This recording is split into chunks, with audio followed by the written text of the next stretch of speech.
Hello friends, Christian here with BrickLifeCrisis again. Today we're taking a look at Mega Bloks rather than Mega Constructs. This is an older set. This is from the Call of Duty line. This is the Zombie Horde, set number 06826. It's recommended for ages 10 and up, consists of 74 pieces including 6 micro action figures. Let's go ahead and crack it open and take a look.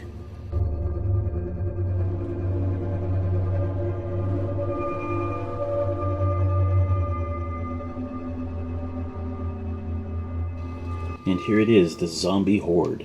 As you can see, we have 6 zombie micro action figures as well as a bit of terrain. Let's go ahead and take a look at each of these figures and then the build. Alright, here we have one of our zombies. The face is really nicely done, sufficiently creepy. Some blood dripping down his shirt. He's got some tan pants. There's a backpack hold there, though I don't imagine you putting a backpack on these guys. The articulation on these is not as good as the regular Mega Constructs micro action figures. They're articulated at the shoulder so the arms can raise and lower. They're articulated a little bit at the waist so they can just twist a bit. No articulation at the knee or hips, and their heads are on a ball joint so they can flop around a bit. So they're somewhat posable, but not nearly as posable as the regular figures. Next up we have this guy. He's got a creepy head mold as well. Looks like he's been scratched or something on the face. Blood dripping down, of course. Same articulation. He's got a little bit of a tear in his sleeve. Blue jeans and a dark tan or light brown jacket. Yeah. Spooky. Here's another one. More blood dripping down. Looks like maybe a straitjacket or something that was on this guy. I don't know. But that head is really spooky. That mouth snarling at you. Those vacant blue eyes. Yeah. Brains. Here's another straitjacket fellow. He's got some dark hair, gray pants, black boots. Yeah.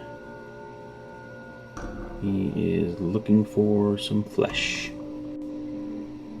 This guy is fairly similar to one of the others that we've seen. Again, another straitjacket. Lots of blood dripping down. He's got some wounds on his head. Yeah.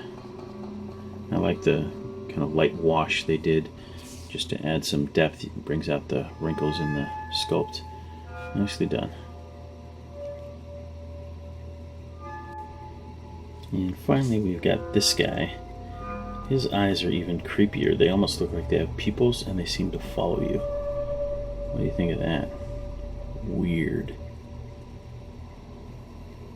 Alright. Cool. These guys are really spooky. Great for a Halloween display. Alright, and this is our terrain build. There's not a whole lot to it. It's basically 2 plates with some trans red and trans yellow to represent some fire down there. A little bit of fence. There's a piece of that fence that is fallen down, it looks like.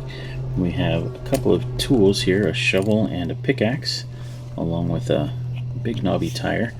And then we have our utility pole, which has a couple of strings through it to make it look like the wires are caught.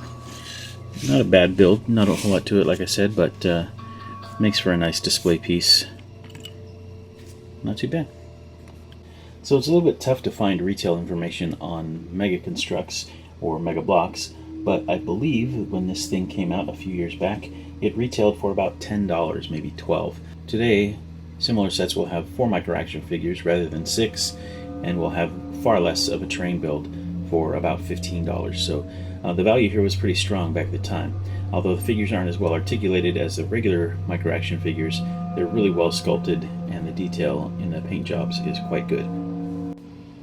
Alright, that about does it for this one. This has been Christian with BrickLifeCrisis, taking a look at the Zombies Horde from Mega Bloks. I hope you enjoyed the video. If you did, please leave us a like. If you have any questions or comments, feel free to leave those below. And as always, thanks so much for watching. Take care. Bye for now.